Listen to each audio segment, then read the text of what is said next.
That is why the infallibility factor, which is central and pivotal in Islam, should be maintained at all costs. You go to the Judeo-Christian books and see how prophets made mockery of their own selves. And it's accepted. It's funny how we are pointed fingers at when our prophet married more than one wife. I said, you forgot Ibrahim alayhi salam also had more than one wife. And he's the patriarch of the Abrahamic faiths. They say, yeah, that's true. He had Sarah and Hajra. True. I said, well, how do you answer to polygamy there? After all, he's the patriarch of your religion too. You know what they do to save monogamy? They make Ibrahim, astaghfirullah, commit fornication. Astaghfirullah. Can you imagine? He says, no, he was a mistake. Oh, and God says, take your firstborn and sacrifice him. Ismail, firstborn. If it's even in the Old Testament, Allah commands Ibrahim and says, take your firstborn and take him to the sacrifice and sacrifice him. I said, yeah, Ismail was the firstborn, but he lost his right. Huh? That's a nice one. Really, how did he lose it? Oh, he stole some food. I said, I'd like you, if you had 5 children and your child stole the food, you'd call him number 0 or number 1? If your child steals a little food, supposedly stole some food, you throw him out the window? And I said, what was the legitimacy of that child? Can you imagine we hear that it was an illegitimate birth? Just to make Ishaq the recipient of that sacrifice, all types of hodgepodge slaughterings takes place. Why? Because the crucifixion of Isa alayhi salam according to Christian ideology depends on the original covenant of Ibrahim with Ishaq according to the Christians. See, for us, we share the similar principles with our Christian brethren, that the sacrifice was important, and the pivot of the Christian faith revolves around the crucifixion of Christ. For Paul says in Corinthians, he says, were Christ not crucified and risen 3 days later? Christianity is in vain. It is meaningless. Well, if the entire crucifixion of Christ depends upon, the Christian faith depends upon the crucifixion of Christ, and the validity of the crucifixion of Christ depends upon the sacrifice of Ibrahim with Ishaq, then I contend with you that we Shia lovers of Ahlul Bayt fill this void which you have forgotten, that the sacrifice of Karbala, when Allah says وَفَدَيْنَاهُ بِذِبْحٍ عَظِيمٍ, is really what you are supposed to be aiming for it means that when Ismail was sacrificed and when Allah replaced him with a lamb, Allah says وَفَدَيْنَاهُ بِذِبْحٍ عَظِيمٍ, meaning Allah is completing such a supreme sacrifice that even our Christian brothers in principle understand that when the Shia hold on to this belief, it is supreme. Salawat ala Muhammad wa ala Muhammad. Many arguments as such. I'm trying to explain to you the importance of obedience to the messenger. I conclude in this subject. You and I are always subject to somebody leading us. The world, in the human race, even in the animal kingdom generally, is built around somebody leading somebody else. It's a system. Children follow their adults, or they follow their peers. These young boys, they look at their friends. If their friends do something, they want to do it. It's fad. This is how Hollywood controls.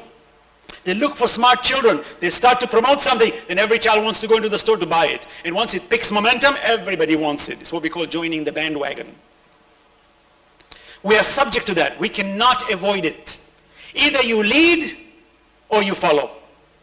But you can never be either or. Meaning you can never be neither. Not either or, neither. Either you're leading or you're following. So I realize that in myself. Sometimes I lead, some people follow me, and many a times I follow. So Allah is showing me, if you don't follow your messenger, you will follow somebody. For sure, it's either your own desires, somebody, and by the way, your own desires generally always get subject to somebody outside who will affect you. You'll see somebody beautiful, you'll see somebody smarter than you, you'll see somebody stronger than you, and you will want to be like that person. It's human nature. Keeping up with the Joneses is a classic problem in the world. When your neighbor has a Mercedes 500, you want Mercedes 501. You've got to beat the system. Why? Because you want to follow. He got something, you want to follow him, but you want to go ahead of him. Human nature is such.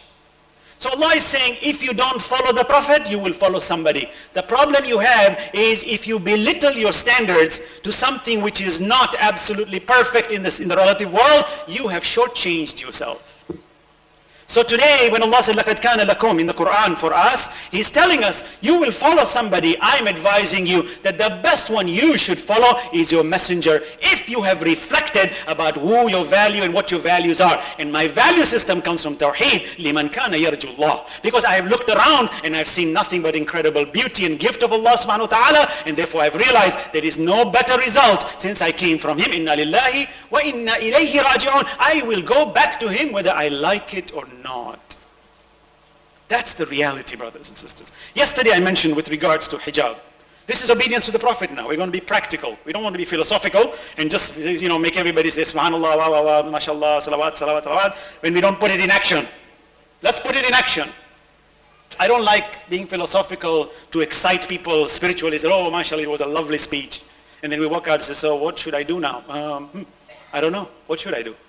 No. Let's read. Allah says, قُلْ لِلْمُؤْمِنِينَ يَغُضُّ مِنْ أَبْصَارِهِمْ وَيَحْفَظُوا فُرُوجَهُمْ وَيَحْفَظُوا فُرُوجَهُمْ. Look at this.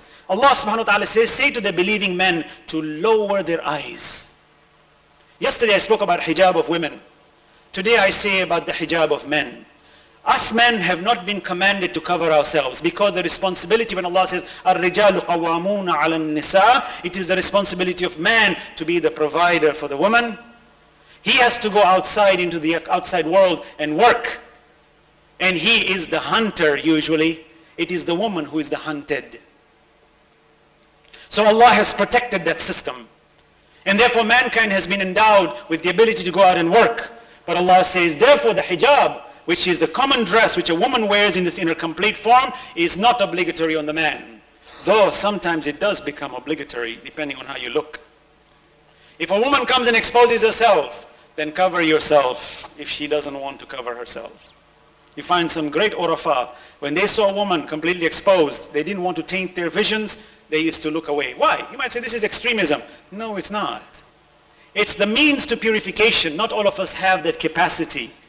But we certainly, when I say capacity, I mean we have the potential for that capacity. But many a times we have not spent the time and the effort to go towards it.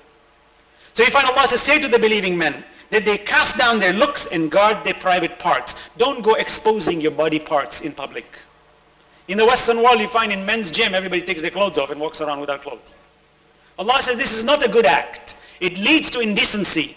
People say, oh, this is extremism. Extremism, you'll find all types of illicit sexual behavior that gets enhanced as a result of this misbehavior. And it's so pervasive and corrosive that it has reached even the Eastern world that today I do not call East or West, I just call it West. That we have reached that stage, that we need to practice this. We are being encroached upon daily. Daily our lives are being encroached upon with regards to the sanctity and chastity within the family.